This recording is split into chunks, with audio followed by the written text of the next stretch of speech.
नमस्कार। आज हम एक बड़ी दिलचस्प और थोड़ी सी उलझी हुई पहेली को समझने की कोशिश करेंगे।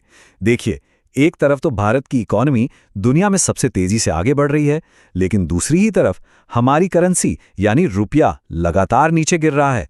तो ये विरोधाभास आखिर है क्यों? चलिए आज इसी की तह तक चलते हैं।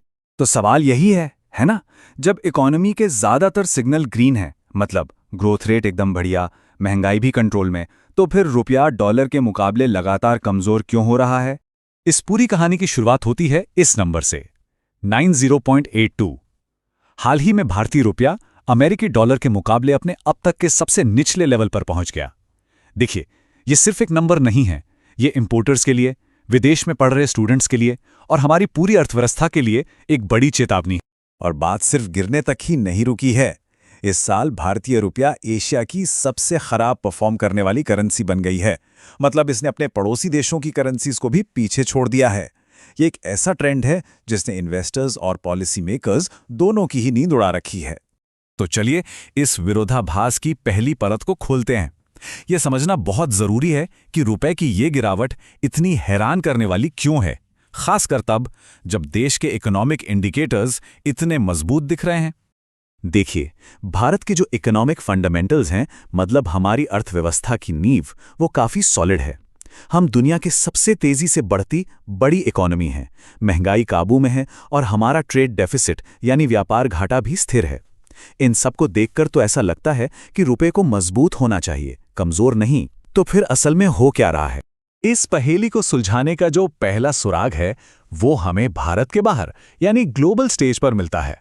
कुछ बाहरी फैक्टर्स हैं जो रुपए पर जबरदस्त दबाव डाल रहे हैं।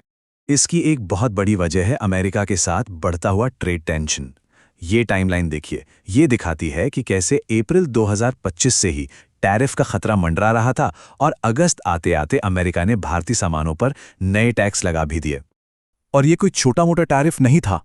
अमेरिका ने भारतीय सामानों पर पूरे 50% का भारी भरकम टैक्स लगा दिया। अब जाहिर है, इससे भारतीय एक्सपोर्टर्स के लिए अमेरिकी बाजार में टिके रहना बहुत मुश्किल हो गया और इसका सीधा असर रुपए की डिमांड पर पड़ा, जो कम हो गई। और यहीं पर भारत की एक बड़ी कमजोरी सामने आती है। हम अमेरिका के साथ बिना किसी बायलैटरल ट्रेड एग्रीमेंट के अकेली बड़ी इकॉनमी है। ये चीज़ हमें ट्रेड टेंशन के सामने बहुत वल्नरेबल यानी कि कमज़ोर बना देती है, जिससे इन्वेस्टर्स का भरोसा भी डगमगाता है। अच्छा, चलिए अब ग्लोबल पॉलिटिक्स से थोड़ा हटकर सीधे सीधे पैसे के फ्लो पर फोकस करते हैं। मतलब विदेशी निवेशक क्या कर रहे हैं और हमारा central bank, reserve bank of India, इस पर कैसे रिएक्ट कर रहा है। ये आंकड़ा देखिए जरा, $1.6 बिलियन।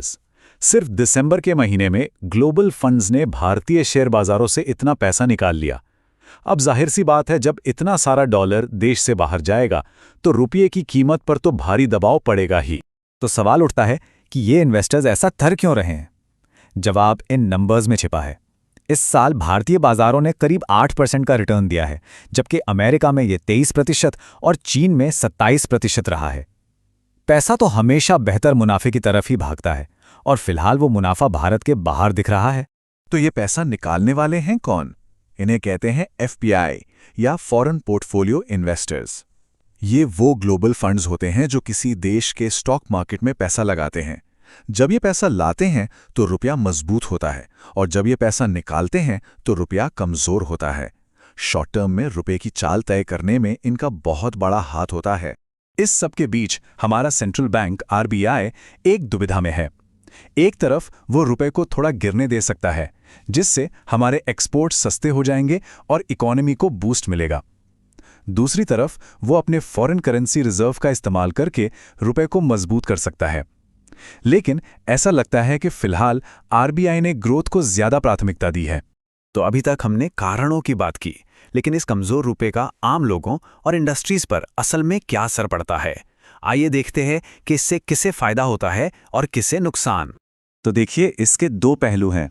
जो लोग एक्सपोर्ट करते हैं, जैसे आईटी और फार्मा सेक्टर, उन्हें फ़ायदा होता है क्योंकि उन्हें अपने सामान के बदले डॉलर में ज़्यादा रुपए मिलते हैं।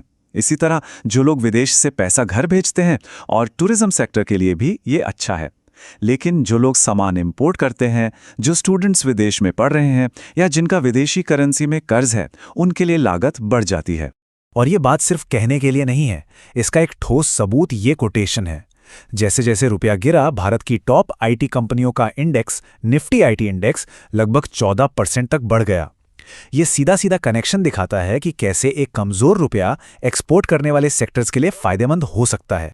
तो अब वक्त आ गया है कि हम सभी कड़ियों को एक साथ जोड़ें और उस पहेली को सुलझाएं जिससे हमने इस पूरी चर्चा की शुरुआत की थी।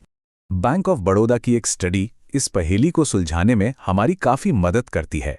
ये दिखाती है कि रुपए की चाल के पीछे कोई एक वजह नहीं है।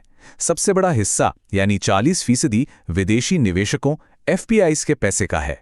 उसके बाद आरबीआई का एक्शन और दूसरे ग्लोबल फैक्टर्स आते हैं।